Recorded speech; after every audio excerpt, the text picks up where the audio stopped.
everyone! I missed you. Did you miss me? Be honest. Be honest with me. Did you miss me? The moment I land in Japan, this wonderful, wonderful thing happens where the wheel of my luggage breaks.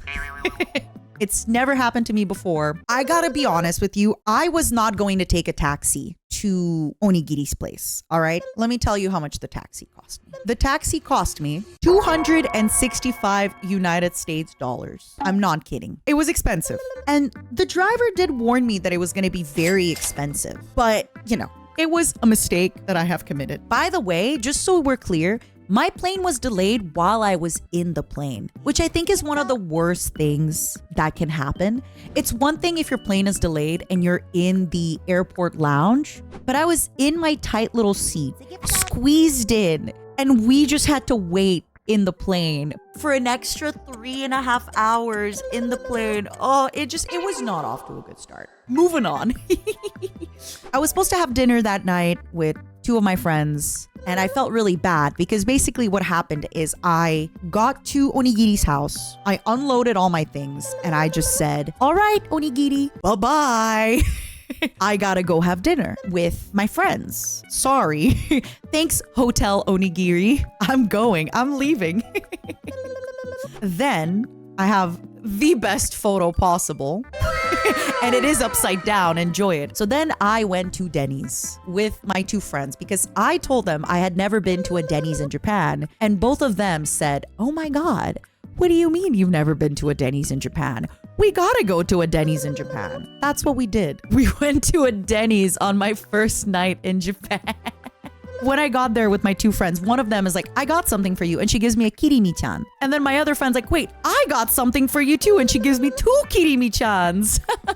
And I'm like, oh my goodness. Thank you, girls. I love you. Thank you for knowing that I need a kirimi-chan in my life. So, by the way, we get to Denny's and we finally catch up with my friends. It's really nice. It's really good. And my friends made fun of me for this order. I'm in Japan and I ordered udon noodles and the little rice bowl with tuna. And they made fun of me for that. Because apparently, that's not what you order at the Denny's. How can you make fun of me? First of all, I can order whatever I want. Second of all, we're at a Denny's. F you, you know? What do you order at a Denny's in Japan?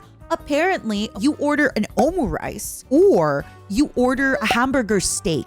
Sorry, I don't want a long sausage tonight. I wanted something Japanese. It was my first night there. After the dinner, my friends and I just walked around a little bit and then we went to Don Quixote. For anybody that doesn't know, Don Quixote or Donkey is like a very big store. I go to every Donkey that I see because they don't always have the same items. It's very cheap. You can buy anything there from skincare to food to anything. It's just, think of it as like a Target, but like a cheaper Target. Everything there is cheap, but it is good quality because we're in Japan and it's amazing. Their luggage is good. I actually bought my next luggage at Don Quixote because remember, my luggage broke. This right here, I don't know if I can like even properly show this. That was my bed. Yeah, everybody. That was my bed at Onigiri's house. I slept there. Why did she have that? Her audience bought that for us to sleep in. I say us because like her family's coming after me. Listen, everything aside, it was extremely comfortable to sleep there. A free bed is the best bed. It was very comfy. It was very nice. No complaints. It was lovely. It was wonderful. I'm so grateful for having been given a bed to sleep in at Onigiri's house. And I had to kill time until about 7 p.m. where I was going to dinner with one of the VShojo JP managers because I was getting my Legos from him for the Valentine's Day stream. So I walked. And I know you're going to hear me tell you that I walked for 5 hours and you're going to say, Matara, did you really just walk for 5 hours? Yes, I did. I just walked straight, and if I was cold, I would walk into a department store and get a hot coffee, and I just kept walking. And I do have a little bit of a story. I was walking next to a stadium at one point, and as I'm walking, and I'm on my phone, because I was typing something on Discord on my phone, and there's an old man on a bicycle driving in front of me, and this old man is like yelling at me, and I'm kind of like, oh, he wasn't yelling at me negatively, but this old man, while I was on the bike, he was kind of driving past me and he leans over and he's like, "Da-da-da-da-da-da-da-da." And he's kind of talking at me and I don't understand what's going on. And then it hits me. There was a bench and I, full speed, the bench was so low, by the way, that it hit me. Okay, look at your leg right now. Look at where your knee is, okay? Go to half of your leg. Now go between the half of your leg and your ankle. I have a huge cut in my lower shin, both my lower shins in the front, because I full speed, fast, everything, walked into this bench. It was a critical hit. I had to sit down on the bench and just like, you know that meme from the Peter Griffin where he's like,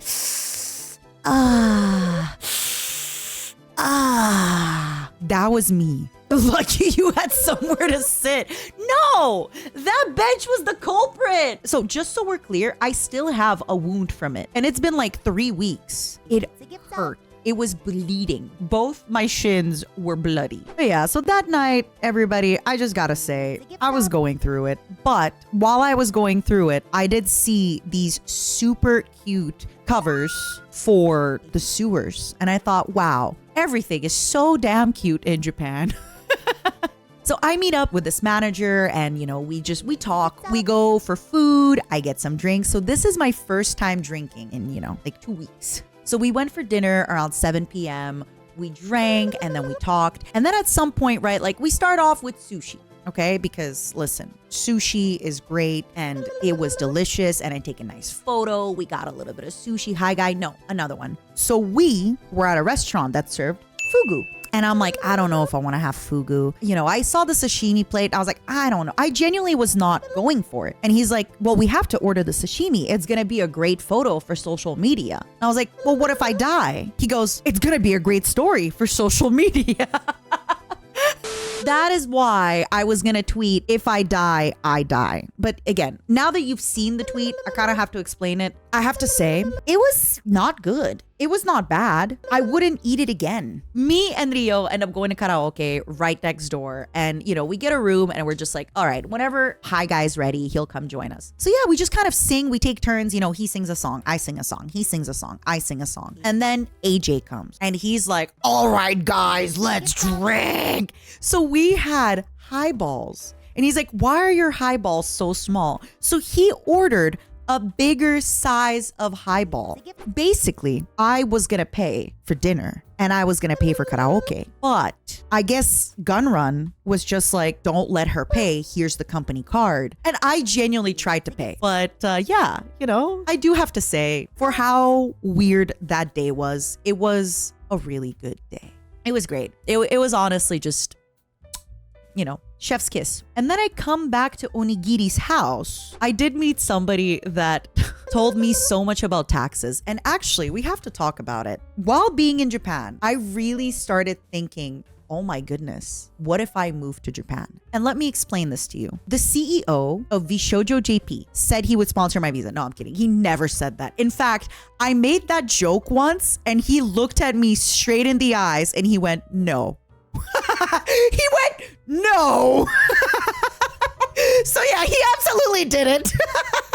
But basically we talked about taxes, which is actually something Hime told me afterwards as well, with like the taxes and stuff. I was talking to somebody and he told me a lot about taxes and he was like, if you need anything with taxes, no. And actually I asked him for a recommendation to like a tax thing. But that night I kind of was made to realize how much of like so many people in VShojo who are good at the tech stuff are in Japan. So for example, if I move in the same neighborhood as Rio and Hi Guy, anytime I have a problem, they will come over to fix it. What I then learned that the JP CEO of VShojo actually does a lot of stream setups for a lot of people. So if I ever had a problem with anything in Japan, I could be like, hello, can you help me? I would have 3 tech people at my disposal, plus Oni Bro. That's 4 tech people at my, plus if Fugi's there, 5. Like suddenly I got all these tech people at my disposal that I just do not have over here. If in Japan I need any help for anything, I just put in a request and, you know, Hi Guy or Rio take the day off to help me with that. So the thing is, I have a project starting April 1st that's gonna take up a lot of time. And then it's gonna be my 1 year, and then it's gonna be VShojo 4 years, and then it's Christmas. My goal for this year is to kind of establish everything here properly. So I know A, how much money I'm making, B, how much money I'm losing, C, how much money is going to taxes, and D, probably try for a visa next year. I just feel like it'll be a lot of fun, and a lot of my friends are there. A lot of people that I know are in Japan. I feel like anytime I have really good ideas or really good stuff, you know, again, the taxes stuff is going to be a little tricky because I'm basically going to get double tax. So I need to make sure I'm spending a lot of money, make sure I'm investing a lot of money. Again, the money talk is kind of boring. So during this kind of hangout, basically a lot of people were like, hey, you should move to Japan. You should do content with us. You should. And I kind of started understanding like, wait a second. My biggest problem in life is my tech stuff. And yes, lately, you know, I have a Yuki who's been helping me. Like she's been taking over my PC and helping me. But to give you an example, for when I collab with Onigiri and Onibro on my channel, I woke up, Onigiri woke up, and Onibro woke up. And then while her and I were like waking up and getting ready for stream, he set my whole stream up. He did all of it. I could basically have access to so many tech people, not Onibro, but the rest of them work for VShojo. So they have to help me. Legally speaking, they have to help me. You should just move in with Giri. That's another thing we can talk about later. Because that was brought up at one point. And I was like, wait a sec. I had just met Makino, or the VShojo CEO that night. And then just so we're clear, Makino is sitting like completely on the other side of me and Fugi's next to me. And you know, Fugi was like, did you think about Japan again? I'm like, yes. Oh my goodness. I'm really thinking about moving to Japan. Like, this is crazy. This is such an amazing. And then he's like, oh, well, you know, you should talk to Makino. And I'm like, why? He goes, well, he's going to be, you know, writing your JP visa. He's not going to be. But, you know, Fugi said that. So I'm like, wait, what?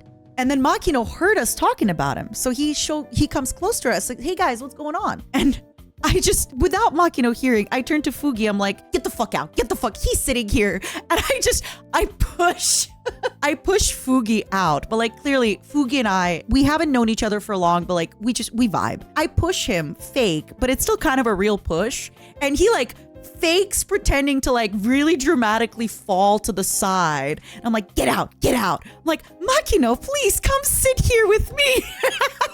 He just gets it, you know, like it's that kind of humor. It's that kind of stuff. Like he gets it. And then, you know, I basically tell Makino about the visa and he's like, no.